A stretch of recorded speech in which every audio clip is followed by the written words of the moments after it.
Welcome to episode 2 of Cheap Junk on AliExpress. Worth buying. Well, for the most part. So what did we get this week? First up, remember we bought a grandmother a phone. And that phone, we need it protected. It needs protection. So we have the clear case. Silicone rubber case. Some soft material. As you can tell, it's already yellowing, so it's not new stock. Of course, it's a brand new item, but these plastics with time, especially with UV light, they will start to yellow. So do keep that in mind, especially if you're getting a clear plastic case. Now, if that doesn't bother you, these soft cases tend to be pretty good at keeping your devices safe. Basic physics will tell you having a soft material is better than having a hard material. We also bought the flip case because we want to give the lady options. Now, what I don't like about this case is that it uses hard plastic around. And the issue again with that is that it won't be as good at protecting it from sudden blows. Also, the hard plastic, with time, it tends to crack, it tends to break. But some people do prefer the flip case to the soft case, so we give that option. It does have the nice clear window in the front. What I don't like about this case, and it could be just because it's a cheap case, the window doesn't match up with the image. As you see, there's a little bit of marked off piece of the screen.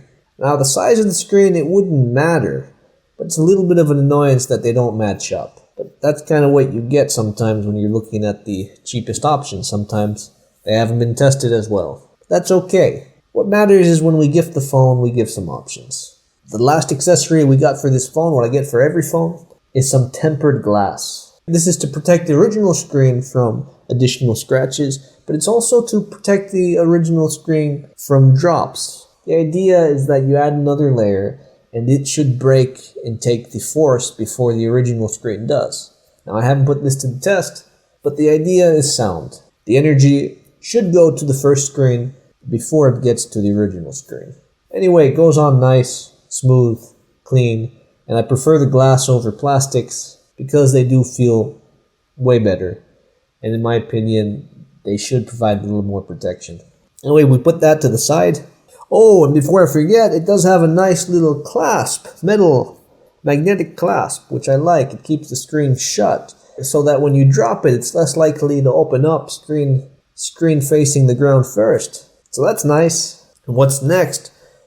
I ordered myself the cheapest USB device I could find, and that was this light-up light. I think about 50 cents or so. The point wasn't to have a light. The point was to have something that would use a constant energy drain.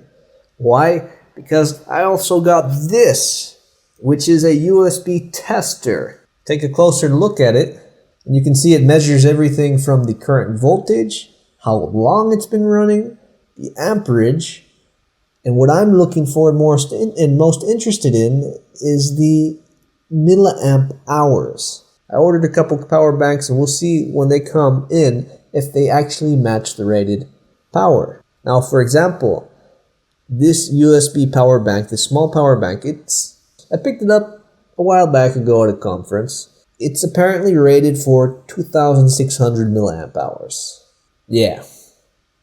No. It's, you're gonna be a bit surprised, or maybe you won't be, but it's not even close to that. The most I can get out of this is about 100 milliamp hours.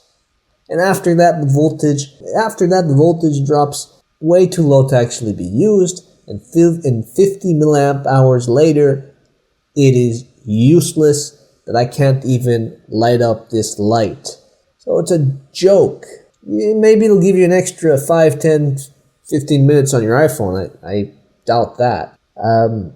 It's really a shame, because at the end of the day, what could have been a nice, useful souvenir or reminder is just another piece of junk.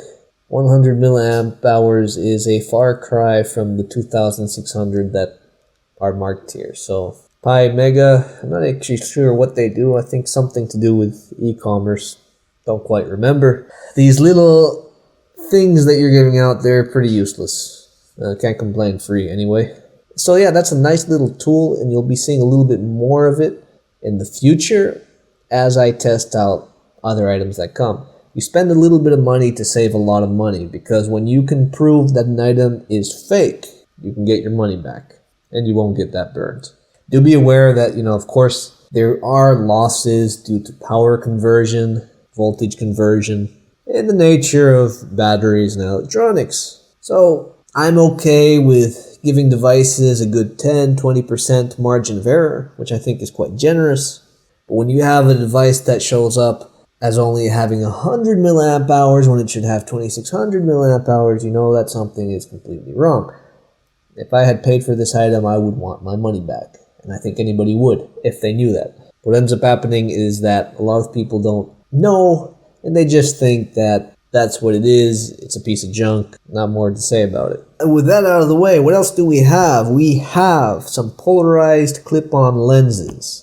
They're simple, they're cheap, they work, and they are polarized. The simple way to test polarized lenses is to take it to any LCD screen, put it at an angle. If the screen goes blank, it's polarized.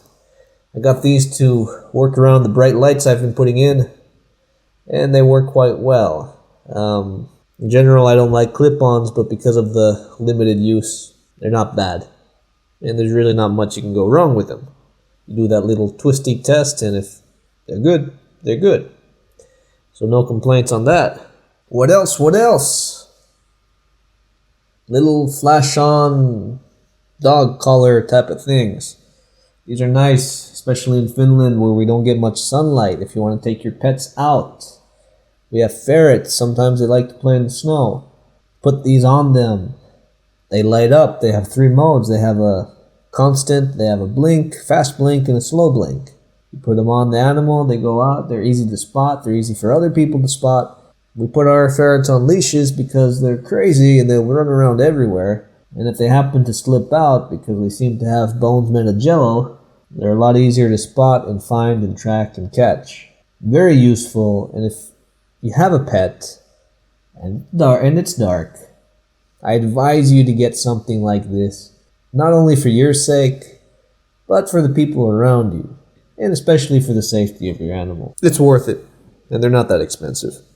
Oh, and what do we have here? Another testing device. This is actually got a bit of age. I bought this a while back ago, but I thought I would show it because you might be seeing it again in the future, and it's another sort of multi-function Wattometer. Similar to, I guess the big brand is Kilowatt. This does the same thing. It measures the wattage going through. So if I hook it up to a washing machine or a drying machine or a light bulb or a tea kettle, I can see how much is going through at the moment, what the voltage is, if everything seems okay. And I can also set the cost so that it keeps a running track of how much something costs. And you can use this to determine, hey, how much does it cost to boil a cup of water? How much does it cost to dry my clothes? How much does it cost to wash? How much does it cost to wash my clothes with high heat, with low heat? How much is my server using? This device is the reason why I upgraded my server when I realized that I was spending more in electricity than the components I had were worth. By buying a new item, I actually saved money. So this is really neat. Maybe you'll hook it up to an old fridge and find out that it's just using too much. So it's a nice item to have. And it's also nice when I get things like what's coming next, this light bulb. And I think I'm going to do a bit of a deeper video on it. But the basic thing is, it was advertised as 135 watt LED lamp. That was the power rating, not 135 equivalent. It said 135 watt LED lamp. What do I expect when I buy a 135 watt LED lamp? A 135 watt LED lamp. And what did I get? A 37 watt LED lamp. Yeah. Fake. So I can go, ask for my money back, and try to find a more reputable seller. Sellers like this are the reason why people get turned off from sites like AliExpress, and I think it's a real shame because there are a lot of good sellers. And they do make you fight for your rights as a consumer. You are in the right. Oh, and what's the last thing? Bicycle brakes. Not much to tell you about these. They work. They're nothing special. Haven't had any problems with them. I don't find them much different than ones I've bought here in the past. I keep a few. It seems like, especially in the winter, you go through a ton of these. I don't know if it's because you're breaking more because of the slippery, cold weather. I don't know if it's because of the gravel and dust and grime that wears the brakes further than it usually would. But in the winter, it seems like I go through pairs quite fast. It seems like on average every winter I might go through maybe 2-3 pairs, especially if I'm riding every single day. In the summer, I've had pairs last me the whole summer and for several summers on end. So there's definitely something going on there. Who knows, maybe that's an interesting topic to get into. Otherwise, that's it for this episode. The reason I did this episode, this episode 2, is because it seemed like a lot of you were quite interested in it, and I got a lot of good feedback. One of you told me to experiment with the title, and I thought about it, but I kind of thought maybe I'll do my own thing too, and try the whole aspect of junk, because a lot of people expect that you're buying junk on AliExpress, things that you'll never use, and for the most part you are buying little things. I do find you can get some pretty useful items that are pretty good, and you can save quite a bit of money, skipping all the middlemen. So that's it.